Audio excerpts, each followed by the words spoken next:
picture. There was a time when a woman really made an entrance. Remember? Take the picture. Skirts swished. How do you do, my dear? Heads turned. Hello. And it wasn't for a red carpet event either. It was for dinner or any occasion. Wow. Boy, Mom, you're so expensive. Thank you. What happened? These days, anything goes. Shorts and flip-flops are fine for any occasion. Martha, look, it fits beautifully, doesn't it? Dressing up? Yes, ma'am. A quaint and bygone custom. Have we become a nation of slobs? My students very often are floored by the beauty of some of the vintage pictures that I show them.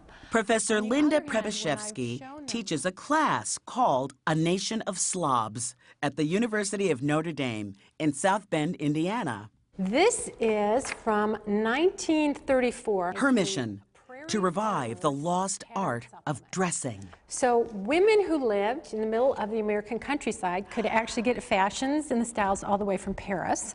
I think we've just lost a lot of the kinds of design details, color details that used to be part of a design vocabulary. Proper dressing was so important, it was taught in school, from first grade through college. So for the junior high school girl, it says, all schoolmates' glamorous displays not only eyes, but eyebrows raise. Historically speaking, that's like the first artist rendition of Mean Girls.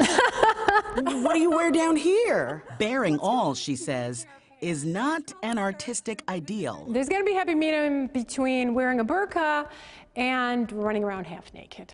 Professor P sews her own clothes. She has to, she says, because dresses with beautiful details, like sleeves with 6-button cuffs, are hard to find.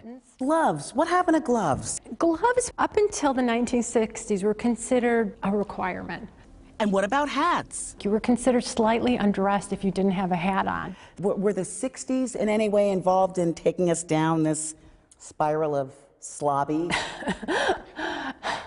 The 60s were involved. Actually, because of the suburbs, casual clothing became more normal for people to wear all the time. And a demand for simpler and cheaper clothes. The style just moved towards simplicity and eventually slipped into stupidity. Like these fashions from the 60s. Is she 6 years old or 26? It's hard to tell the difference. My supervisor told me, always dress up for Linda's class. She thinks Notre Dame students dress like slobs.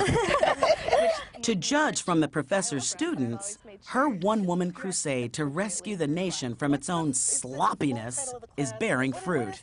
I don't sleep in pajama bottoms. I wouldn't wear them to the dining hall. Do you think it's an intentional, I don't care kind of move? I think it is. I always get a little bit of a laugh when, I see people in the dining hall and they're wearing their pajama bottoms. The worst is when they have makeup on. And it's like, oh, you put makeup on, but you couldn't change out of your pajamas. Yeah, I don't believe you.